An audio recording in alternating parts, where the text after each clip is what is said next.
नमस्कार, मैं पलक त्रिवेदी और आप देख रहे हैं टीवी 24 नेटवर्क। बीते 2024 के लोकसभा चुनाव में बीजेपी को सबसे ज्यादा झटका उत्तर प्रदेश से ही लगा है। बीजेपी यहां मात्र 33 सीटों पर सिमट गई। जिस अयोध्या में ऐतिहासिक राम मंदिर को लेकर अरबों रुपए के विकास कार्य करवाए गए, वो भी बीजेपी के हाथ से निकल गई। 9 बार से सपा विधायक चुनते आ रहे अवधेश प्रसाद ने बीजेपी से 2 बार सांसद चुने जा रहे लल्लू सिंह को हरा दिया। इस हार की वजह से बीजेपी को देश और विदेश में किरकिरी का सामना करना पड़ा। गौरतलब है कि लोकसभा चुनाव प्रचार के दौरान अखिलेश यादव ने अयोध्या की जनसभा में गलती से अवधेश प्रसाद को पूर्व विधायक बता दिया था।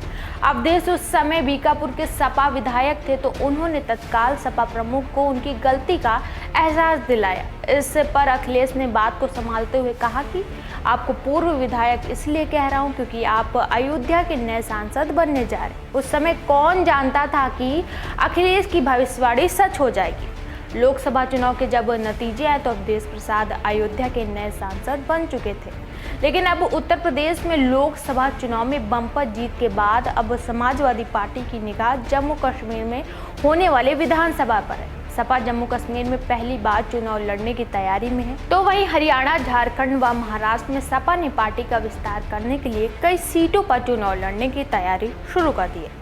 समाजवादी पार्टी कांग्रेस से इन राज्यों में गठबंधन के तहत सीट मांग रही है। अगर बात नहीं मानी तो सपा अकेले ही मैदान में कूदने की तैयारी कर रही है। पार्टी प्रमुख अखिलेश यादव ने हाल में कश्मीर में काफी समय से सक्रिय व बसपा से आए जिया लाल वर्मा को जम्मू कश्मीर का प्रदेश अध्यक्ष बनाया। पार्टी पुलवामा, सपोरा, इंदरवल, किश्तवाड़ा, राजपोरा, कुलगाम और अनंतनाग जैसी विधानसभा सीटों पर अपनी संभावनाएं तलाश रही है। पार्टी को उम्मीद है कि यूपी में मिला मुसलमानों का समर्थन का कुछ असर यहां से फायदा पहुंचा सकता है। यहां कांग्रेस नेशनल कॉन्फ्रेंस गठजोड़ में कुछ और दलों के साथ सीटें तय कर ली है। अब सपा के लिए इस राज्य में कांग्रेस गठजोड़ में सीटें मिलने की उम्मीद बहुत कम है। ऐसे में पार्टी अपनी उपस्थिति दर्ज कराने के लिए पार्टी अकेले भी चुनाव लड़ेगी। समाजवादी पार्टी ने महाराष्ट्र में 10 सीटें, हरियाणा में 10 सीटें और झारखंड में 6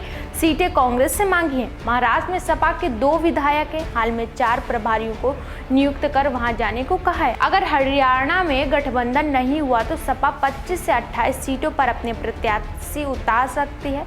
झारखंड में सपा ने कांग्रेस से बिकारो, छतरपुर, पंकी, भवनाथपुर, हुसैनाबाद व विश्रामपुर सीट मांगी है। वहीं अखिलेश ने बीजेपी पर निशाना साधते हुए कहा कि भाजपा सत्ता का दुरुपयोग करके लोकतंत्र को आघात पहुंचा रही है। उपचुनाव में भी जनता को गुमराह कर रही है, जनता से किए वादों को पूरा नहीं कर रही है, लोगों के साथ भेदभाव किया जा रहा है, विकास कार्य ठप है।